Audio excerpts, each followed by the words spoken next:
if you were into some sport, rock climbing, kayaking, whatever it is, you'd have that group of people that you do that with who you've transported their stuff or you've gone to their events or you've gone to watch them in competitions. Investing is no different. You need your group of investors that, yeah, a lot of them can be online, but there's local meetups too. And I would get involved in as many of those as you can, especially when it comes to the things we've talked about, leases. Real estate is local.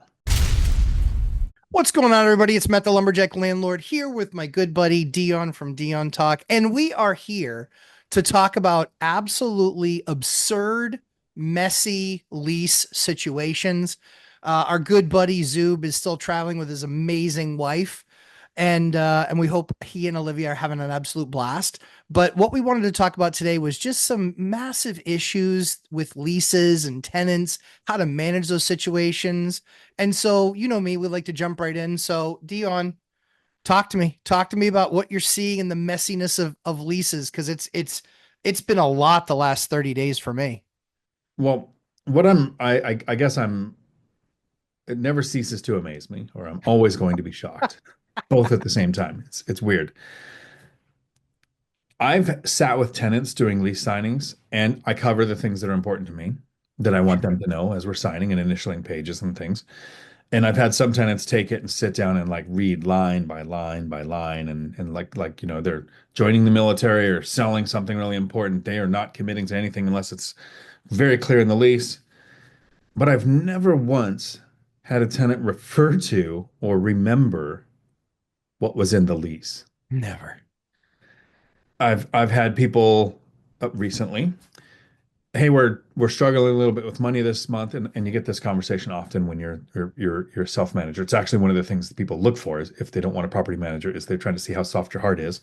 Mm-hmm. Hey, we're struggling with money this month a little bit, and since we paid first, last, and deposit, can we use the last month's rent to cover this month's rent?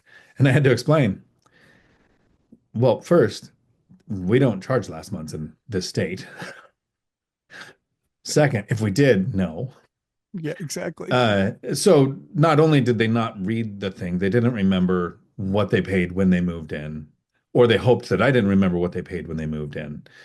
And so I have conversation after conversation where I have screenshots of parts of the lease that I'll forward in a text to the tenant when they're asking something. I'll go, I mean, it's not like per my last email, right? I'm not being that Yeah. condescending about it. I'm just Yeah. saying, Yeah. hey, in the lease, here's why we address this situation because it's not unique. It's not the first time this whatever's coming up has happened, and this is how we resolved it. Because I guarantee, if something in the lease was in the tenant's favor and they could hold it over the landlord, Oh, for they sure. would. So I'm Yeah. not saying we're holding it over the tenant, but what I'm saying is have the backbone to Mhm. hold your tenant to a lease. Absolutely. I mean, again, the lease is for both of us. You know, they don't want their rent raised arbitrarily $500. We just need to be paid the amount that they agreed to pay. And then all the other surrounding rules, you know, like don't turn into a meth den and all these other silly little things that us as landlords we expect. But one of the things that I'm seeing is being, so I agree with you 100%. They never refer back to the lease. They're always lazy about it. You deserve that, by the way. But they're always lazy about it and they just send an email instead of referring to said lease, which, by the way, our leases are actually emailed to them because we do it through DocuSign. And so it literally shows up in their email as an attachment. They have a copy of their lease. So when you send me something that clearly shows you didn't read the lease, you were extra lazy because you actually have the lease in your email and you know when you moved in, even if you didn't decide at that time to download it. But I think one of the other interesting phenomenon that we're finding is depending on what state you're in and giving notice. One of our strategies around tenants giving notice and the way that we manage our units is that we don't want to keep bad tenants, but we do if they pay their bills, but they always are having an issue there or the neighbors complain about them or those sorts of things, then we're saying, hey, we don't really want to continue with these people. But what we do with the 30-day notice is that 30-day notice cuts both ways. We can give them 30-day notice that they're not removing, that they need to, and that they need to look for other options. We like to give 60 only because we want to make sure that they know when we say you're expected to pay this month's rent and next month's rent. and you can, but you should be out by the end of the end of that second month.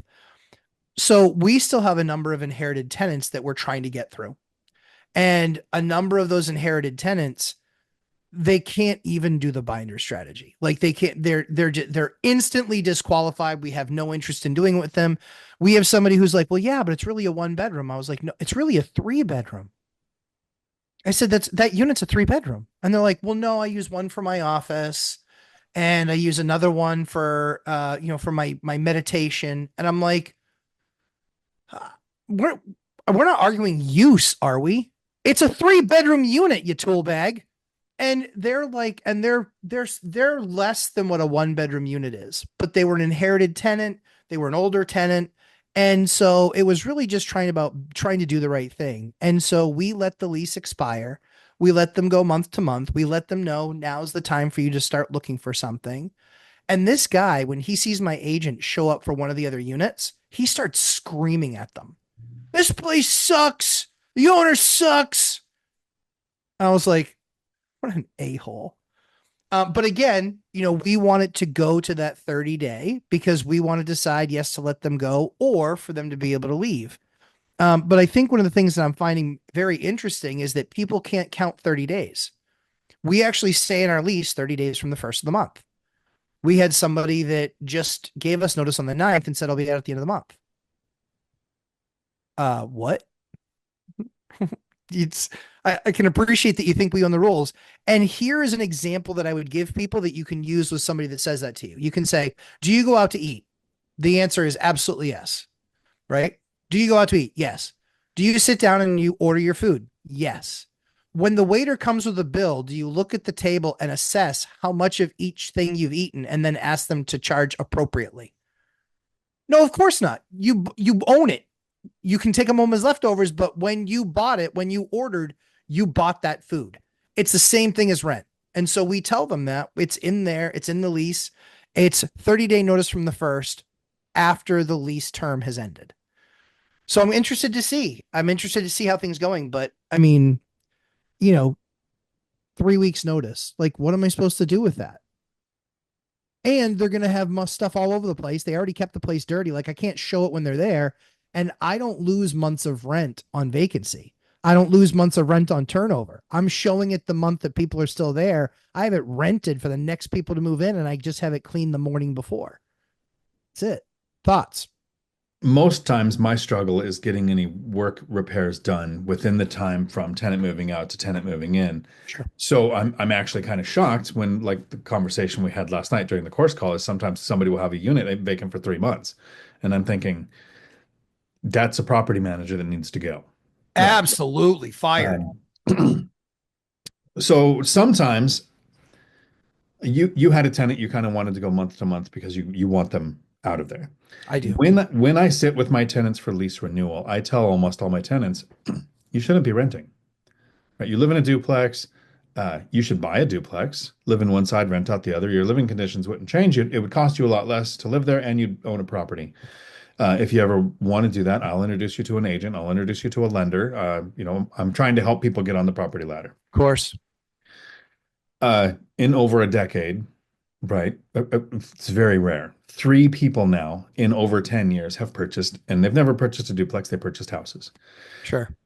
I want to have 12-month leases Yep. because my portfolio is so small. I'm not doing, creative loan products with my bank where Mm-hmm. with you work that out.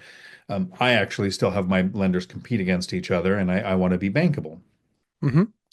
They almost always say we want to see the majority of your leases have more than 3 months remaining on them. So month-to-month leases would really hurt me. But if I'm telling my tenants, hey, you shouldn't live here. You should be buying a house.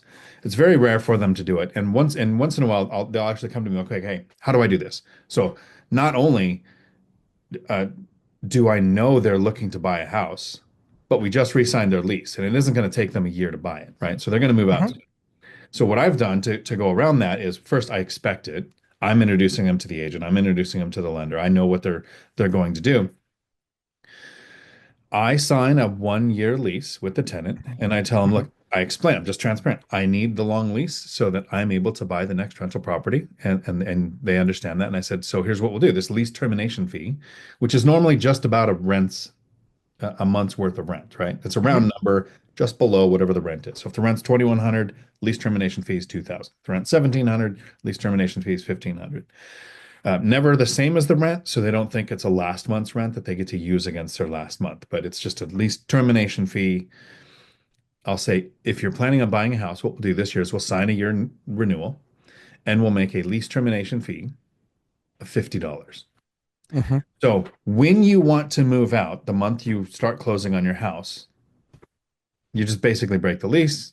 The worst case scenario is you send $50 to do that. I've never had a lender look at the lease and come back and go, why is the lease termination fee so small? I've never had an underwriter even notice that that was a I'm thing. sure they don't read their release. No, they just look at the lease and they go, what are the dates? What are the amounts? Okay, that checks the box, and then on they go. It's entirely possible one might come back in the future and go, we don't accept this. But the odds of that are so small. And it's only one or two leases ever at a time that are that way, because that's the tenant that said, yeah, we'd like to buy a house. And they want to see the majority of your leases with more than 3 months remaining. That's half, like 51% is Yeah, the majority. So it doesn't have to be all of them. So I've never had that issue. And happy tenants tend to leave the place nicer, usually. Not true. True. always. You can get got. Every one of us can get got. But Yep, sure. uh, so my other issue is the how long can somebody stay at a place before they're added to the lease, before they technically Sure. there. Sure. And I've got a ton of tenants where that's been an issue. I just the tenant next door says, yeah, there's like 6 people living there and it's a 2 bedroom place. I don't know why there's so many people. And they parked an RV out front. Now there's that many people there. And you have to go to the lease and send it to them and say, here's this is if there's more in my lease, it's broken down to if anybody's there more than 5 days, they have to be added to the lease. Hmm. And if somebody reached out and said, hey, somebody's visiting for 2 weeks from another state, sure, I probably wouldn't do Of anything. course. But they're there, the majority of the time they have to be added to the lease because in our state, to establish residency, all you have to do basically is have a toothbrush there. If you have a toothbrush at the place, you have established residency. So the shorter the time period that you can get somebody on the lease gives you the chance to run an eviction check, get a credit report, get Sure. contact, emergency contact info, work verify to where they work in case you do have to go after them. So what you don't want is to be really vague during eviction, right? And eviction works even if you don't know who's living there because it just says all adults living at this address, you are being evicted. But it goes much smoother if you have the information that you need to get those people added to the lease. And for me, I don't know what I'm doing wrong, but it seems to be a recurring issue. I think it's just humans, maybe. It's really just people. We see the same thing. What we started doing was lease violating people. Just because what we found was in that scenario, right, where it's 2 bedroom. I don't know how expensive your water and sewer is where you are, but where we are, it's very expensive. Like you can be talking about a typical duplex is $300 a month in water and sewer, it could be, especially some of the ones with bigger bedroom count. And so that's one of the things that we actually have to keep an eye on, where we can see on every single property, we can see a multi because it gets billed quarterly. We can see a quarterly or per billing what the costs were. And we expect to see a little bit of deviation, a little bit of up and down. We expect to see that. But we saw a couple where it was outrageous. Like it went from like, we had like a $600 water bill to I think it was like 1,014. And so we're like, I said to our handyman, I said, hey, just go over and check out all the toilets that nothing's running and make sure that nothing's dripping in the basement. Like, let's just do the quick walkthrough. So he does the quick walkthrough. He goes, nope, no issues. He goes, there's a lot more stuff here. And I go, interesting, because people bring stuff. And so we basically asked, and they were like, "Oh yeah, I have my boyfriend move in." And I'm like, "Oh, okay, that sounds good. He needs to be added to the lease. I need to do a credit check, and also your rent's going to go up because we assess the rent based on the number of people and the number of bedrooms in the unit. I can't charge you the same amount. So we have Section 8 as an example, where we have a 4 bedroom, but I'll tell the case manager we need to charge more. And she'll say, why do you need to charge more? Because she has 6 kids. It's a 4 bedroom with 6 kids. We expect 4 adults or a mom and dad and 3 kids. We don't expect 6 kids. Six kids is that much more water, that much more sewer, that much more wear and tear. So we've actually negotiated with Section 8 to get a little bit more money when they have more kids. And it was just a conversation. We know that we've had a couple students in the course do that as well, but man, it's crazy. The high number of people thing always gets me, because that just tends to grow. And then the other thing is the notice, and then the other thing that we also see is pets. Where they'll just you're just like show up and you're like, oh, did you get a dog? Yeah, that's Sparky. Awesome. Sparky needs to get added to the lease. It's not on the lease, and we only require that you have insurance if you have a dog, because if that dog bites somebody, you need to get charged. Do you see the pet thing as well? Yeah, so I know a lot of landlords who just don't allow pets. And I think to me that makes a headache. First, you can't charge as much rent, not just the pet rent, but when you allow pets, there's a smaller number of units available that do. So you get to Yeah. charge a premium on your rent because you allow pets.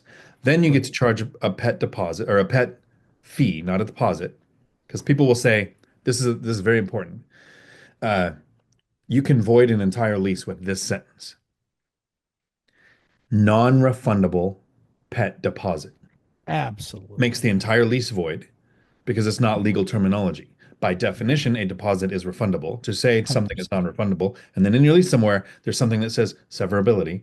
No part of this lease is not enacted, meaning the whole lease is void because you're using not legal terminology. So you need Correct. a non-refundable pet fee and then pet rent. And if you do a pet deposit, that means it's refundable. If there's no damage, you give it back. Uh, and so some people just say, "Oh, well, I don't allow pets." Okay, so you lose a large chunk of potential tenants. And almost all of my damage, I've had one pet damage and it cost less than $200. It was like the trim around a door. Uh, I've had tens of thousands of dollars in kid damage, right? So I wish we could legally discriminate. I do some legal discrimination. I specifically don't target good school districts because I don't want families with kids. If I ever do a major repair, I'll take out bathtubs, put in walk-in showers, less likely to get kids, right? So Agreed. I think of those kind of things. But when it comes to the pet thing, and I do rent to families with kids before somebody sues me, I'm Exactly. just saying I just don't want to. If you say I don't allow pets, then you just get all the people who show up with a completely fake, prints it Yep. off the internet, took 5 minutes to find it, That's right. emotional support animal, That's right. piece of paper that That's you right. then cannot charge pet fee, pet deposit, or That's right. pet rent or anything because it's a support animal. Uh, or you get the people who just hide it. That's right. Right, right. I don't want to dime them out, but my kids, when renting, have several times reached out and said, "Hey, can I bring my cat over for the weekend? We have an inspection coming." I'm like, "Oh, so you're lying and cheating with your freaking landlord. Why are you doing that? Don't do that." Uh, so you know your tenants are doing the same thing. If you have tenants Yeah. who say we're not allowed to have a lease, just drive by one time and look at the little cat holder things in the window, right? Hmm. So I allow pets to not have to deal with the lies, not have to deal with the ESA certificates, Hmm. to have a larger pool of tenants.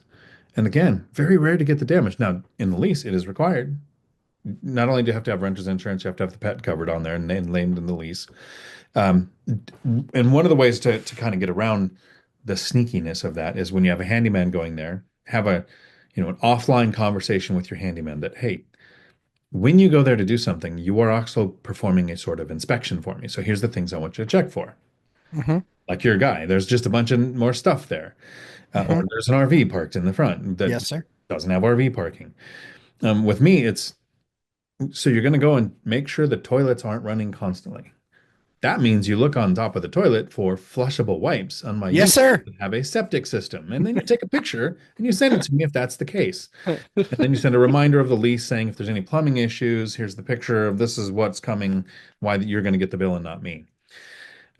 So there's a lot of ways around I want to say sneakiness, but it's just human nature. It is. Tenant with a lease trying to see what they can get away with. And Right. the reason things are in the lease, like here's two things I had to add to my lease. One, I understand. The other one, I didn't think we would have to. no trampolines allowed on the property. And that is, I really don't care about the trampoline. The insurance company does. Of course. Because that they know where the claims come from. But the second thing, no water beds. Yeah, It's honestly. it's not 1970. The joists aren't going to hold the thousands of pounds of water that a waterbed is. Uh, and I don't ever want to tell anybody the story of why that has to be in my leases. Yeah, yeah, exactly. I think it's I think if we could boil it down, it comes down to the biggest difference in society, which is the saying, I don't ask for permission, I ask for forgiveness. That has laid claim to, and I think that's one of the biggest changes societally that's happened in the last 40 years, is that people would always much rather ask for forgiveness than ask for permission. And it's completely the wrong way to do things. And most people never play the other game of myself in the tenant's shoes or a tenant trying to put themselves in a landlord's shoes. Well, how would I feel if somebody did this to my property? Like I walked in and they had painted a full-on mural, and the problem was is that it'd be a different story if the tenant were talented, but she sucked at painting. And I was like, what is this? And the problem was she didn't do it with a brush. So it could be like just painted over. She put on like really thick, like with fingers and stuff. So it like became proud of the wall. And then she was like, I was like, you're gonna have to fix that. She goes, what do you mean? I go, you're gonna have to fix that. You're moving out. I don't know what you mean. I don't know what you don't understand what I mean. You have to return it back to the way it was. She's like, well, I don't know how to do that. And I go, well, then maybe you shouldn't have done it. Maybe you should have asked first. So I think that asking for permission instead of asking for forgiveness, I think is just if you do that with a city, you're in trouble. Yeah, double You, permit plus fine, plus now they're irritated and the inspections are going to drag on and the permissions are going to be there. Yeah, so that's not something you want to play with. I was thinking of referencing that too. Uh, very very big difference owning properties inside city limits versus unincorporated, sure, right? And sure. and, and I probably I have one county where I've never dealt with them, so I don't know. But I have a county that literally came out and said, what was it? Was turning a carport into a room. Mm-hmm. They said, okay, you don't need a permit. We don't care. You're not adding square footage. Carport already exists. Go to another city and Wow. they're like, oh, there's an 18-inch drywall repair. Better pull a permit. That's the difference between one municipality because it's basically just agencies. So you need to know what matters to your local municipalities. You can ask the contractors and you can actually go in and talk to the city sometime and just say, it's my goal to be compliant. What do you guys care about the most? And I've had some cities say, one's really worried about trees, right? And so they have this 24 inches measured at chest. Anything to remove one of those, pull a permit, or they come after you, right? Don't know why it matters to them, but it really does. Other ones they don't care. Hmm. Uh, but that one city, the 18-inch drywall repair, that means if somebody like falls against the wall and you go to fix it, you have to pull a permit to fix your drywall. But the other one, literally add a room. We don't care. The others, I've got other places that would care. And I'm dealing with one of those myself right now, where they added a room before I bought the property, and city basically just came and said, "No, you got to pull permits and show us plans." Easy to resolve because I didn't know. I believe if they caught the owner before they sold, it would have been a very different story because it's that Yeah. ask for forgiveness instead of permission. Then you're going to get fines and double permits and uh, potentially be told, okay, tear it all down. Tear it all down, start Yep. over. Yeah. Yeah. So I think kind of summing it up for everybody, do you lease violate? Because how do you correct all these bad behavioral issues? I think that I try not to start there, but what do you do? So some of my tenants watch my content, and I Yes. am transparent. I'll always just tell the truth. Doesn't matter. Sometimes they don't want to hear it. Like when I do the binder strategy, I teach people here's how the binder strategy works. I've had tenants watch it and go, "That's absolutely right. I'm happy that the rent went up, and I'm still getting a deal. I understand." So I'm like, I put it Absolutely. out there. When I talk with tenants, there are some people who say, "Well, I want to tell them I'm the property manager, so they don't think I'm the owner because I'm the bad guy or the whatever." What I'll do is I'll say any major decisions. that aren't addressed in the lease, I have to check with my partners. Right now, that partners could be you and Zuber, who we don't own properties together, but I trust your judgment. You're like a partner to me in investing. I would come Mhm. to you and say, "Hey, do you think this is reasonable if a tenant asks for this?" You would tell me yes or no. Uh, but it's so I don't have to be the bad guy. I also use when I have Section 8 tenants, I say, well, of course, the housing authority has to approve and they're going to inspect. So if there's any big decisions we have to do, I can make them the bad guy. And Mhm. then take it one step further when I'm dealing with a tenant who is military or not Section 8, I can say, I also have some Section 8 tenants and I get audited, right? This housing authority comes out and verifies the lease, looks at it and everything. Of course. So I go, because that happens, I treat all my tenants the same, which means, yeah, I'll lease violate. If I have a tenant that reaches out and says, hey, and this I've had this conversation dozens of times. They reach out and they go, "Hey, I'm really having this financial struggle this month. Can we pay the rent a week late?" And I go, "Absolutely. It's in the lease that you're allowed to. Here's how the late fees work. And on the day after the grace period, I'm going to do you a favor and I'm going to serve you an eviction notice." Right? And that means once you've been served the eviction notice, there's probably rent relief programs out there that can help you.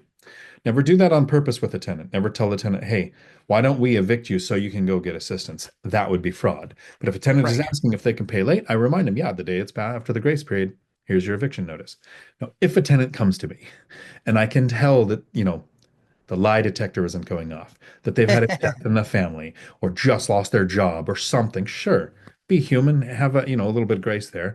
But if it is just, they're just trying to pick, do I not pay my cell phone? Do I not pay my car? Do I not pay the internet? Because they'll turn off the cell phone, they'll take the car, they'll turn off the internet. Or do I go to the landlord and try to pay it late? So the first step is I tell them, yep, you can. Here's how the late fees work. Here's when the eviction notice would be served. And then second, I give them the math of time conversation that normally a person has Sure. about four Yep. weeks to get the 30 rent days. together Yep. for the Sure. next month. If we lose a week, now you only have 3 weeks, and we'd be setting you up for a spiral to actually get evicted. And so far, those two types of conversations, every tenant has to decided to pay on time. Hmm. Even sometimes when they lose a job, because unemployment in our state for my Class C rentals is enough to cover the rent. Sure. That doesn't mean if somebody doesn't come to me and go, we just had a death in the family, that I'm not going to sit back and go, hey, don't worry about the rent. Handle that. Let's talk once that settles down. And of course, very sorry and all that stuff. But that's not usually why your tenant comes to you. They come Right. to you because it's Christmas. Yes. Come to you because family came to visit. They came to you because we took a vacation and put it all on credit cards, and the credit card bills are more than we expected. None of that deserves you to be human and more flexible than what's in the lease. Because the first time something doesn't work, like a stove that goes out at your place, your tenant's not going to reach out and say, hey, are you financially secure enough right now to spend a bunch of money to fix this stove? They're just going to reach out and go, hey, in the lease, it says you provide a stove. This one's not working.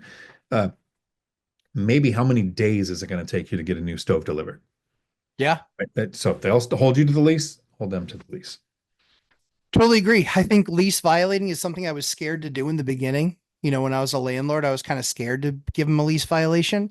And so I realized that you give an inch and they take a mile. And so for the new landlord that you think you're doing people a solid, you're not. You're setting them up for failure and you're setting yourself up for failure. And so don't be afraid to lease violate. One of the things that we actually teach in my course is I have all the letters of here's how you lease violate. Here's the process. And for a lot of states, it's very simple. It's, you basically post it. And in my lease, that we have, and in many places in the state, in our state, it actually is said if you pay late rent late 3 times, that's evictable. And so we can then just follow that path. So understand what your state laws are, but don't be afraid to lease violate. It is really important that they recognize that there are rules and that the rules are enforceable. Because if you don't do that, they will literally do whatever they want. And very often, here's what I can tell you. Do you know what the number one reason is that I'm able to buy a property when I do something off market? The number one reason, we couldn't afford the place anymore. It just needs a bunch of repairs and we couldn't afford it. Why is that? It's because they weren't doing the binder strategy. They didn't It's rent the because rent. Yep. they didn't they so it's that's part of it. Another piece is that they would have 2 bedroom units that are full of 4, 5, and 6 people. And so their expenses got completely out of hand. That could have been nipped in the bud. And so and then you end up, going with lower quality contractors because that's all you can afford. You're just looking for a warm body to do something. And then your building eventually ends up with, enough, squint in its mint approach. If you just squint real hard, it looks good. Well, I don't want to have to squint in my repairs and see if they look good. So all of those things are setting yourself up to get blown up. And so the most important thing is early and often you lease violate, you make sure you have open communication with the tenant. And I do recommend that you don't do it over a phone call. I recommend that you do it either in email if your state still allows you to submit text messages. When we went to court on a matter, the tenant was like, "Well, Your Honor, he can't submit those text messages." She goes, "Why not?" He goes, "Well, that he just can't." She's like, "You're wrong." She's like, "And what evidence do you have?" He goes, "It's on my phone." She's like, "Well, you keep on saying you have a video." She's like, "Yes, watch the video." She said, "I don't do that. I can't do that because in the matter of an appeal, I need to have the video able to have somebody watch. So are you planning on submitting your phone as evidence that I can put into the evidence folder?" And he said, "Absolutely not." She goes, "Then you can't use that evidence." And the guy was lying anyway. But the crazy part is that the judge is holding them accountable, which is amazing to see. But that doesn't happen in your state, Dion. But in my state, they were We've all. got a couple of counties. Remember, we have a blue county and then we have a That's red true. state. That's true. Thurston We don't. County, 14 day, you're done. Yeah. And that's a beautiful thing, right? Like the fact that the judge is literally calling them out and going, "Yeah, they can submit the text messages, they can submit. And if you want to leave me that video, did you prepare? Did you give me a stick that I can put it on? Anything? No. So yeah, you want to leave your phone? Fine." So I think my biggest takeaway with any of this stuff is don't be afraid to lease violate. That cost me a lot of money early on in the game. And obviously the binder strategy works and you try and stay ahead of it. And then if you're going to go the different route of, letting 30 days and letting that expire and then being the one to then do the remedy with them, that works for me, but you have to find what that sweet spot is because as a landlord, there's not a lot of margin there to play with. And if you get another two people in adding water and sewer to the mix and this, that, and the other, like you could literally be working for free. Yeah, with the lease violation, treat it like a business, Yep. right? You can have conversation with tenants. Anything over the phone that you say over the phone isn't admissible. It isn't Mhm. going to work. In some states, texts are allowed, some aren't, but on almost all True. emails are admissible in court. Yep. So anytime I've done a lease violation or a notice to correct, it's email Yep. and then go online and print out a notice of service. So you don't Yep. have to hire a service company, but have an adult. Now, it's legal for you to serve your tenants, but I go a step farther to make it more real for the tenants that they got the notice, but then there's a sheet there saying this was served by an uninterested third party who doesn't own the property and isn't me and isn't in my family. It gets the attention of the tenant and lets them know that, yeah, like I said earlier, the tenant will hold you to the lease. It absolutely makes sense that you hold the tenant to the lease. And it isn't always, hey, here's the lease violation you did. You have to get evicted. It's here's the lease violation you have. Correct the issue. Yeah. If you've got that, you've had a tenant back deck, porch, whatever you call it in your area, Yep. completely piled up with debris and it's creating a rodent problem for the neighbor tenant. Yep. Here's the lease violation. Get this fixed. If they do, great. If they don't, yeah, that's a get rid of them kind of problem. But a lot of times, and I'm trying to think, so I've never been through an eviction. I've done many lease violations on trying to think of what my biggest ones are. Get the trampoline out of here. It's in the Yep. lease. Had that a couple times. Uh, I'm sure I've had several. I know I've done several services because I've got this is what I've done, and I learned this being a single parent. When I was a single parent, I always had to have this list of friends who I've watched their kids Uh-huh. or taken their kids to gymnastics or to the sporting thing or whatever, so that when I'm on a 24-hour stakeout, I can just call and go, hey, this kid needs to go here. The longer the list, right? So as an investor, I don't think people realize what an opportunity it is when you get to help somebody, It is for right? sure. When Michelle reaches out and says, "Hey, can you help run the numbers on this?" or "Come and look at my duplex," or Curtis calls and says, "Hey, what upgrades would you do in here?" and I can go and actually look at his thing. I am building a list of people that don't owe me anything, Right. but are more than likely absolutely happy to go and serve a lease violation or go collect a rent if there's an issue when I'm in another country or something. And it isn't like a tit for tat exchange. It's just the more people you help, the better your life will be. So my goal is to find more of those people to help and build that list of investors that you work with. Like If you were into some sport, rock climbing, kayaking, whatever it is, you'd have that group of people that you do that with who you've transported their stuff or you've gone to their events or you've gone to watch them in competitions. Investing is no different. You need your group of investors that, yeah, a lot of them can be online, but there's local meetups too. And I would get involved in as many of those as you can, especially when it comes to the things we've talked about leases. Real estate is local. How Yeah. do the deposits work in your state? How does the notice work in your state? And find out all that from the investors that have been doing it. Totally agree. This is exactly the way that you do it. You build the village and you are a productive part of the village.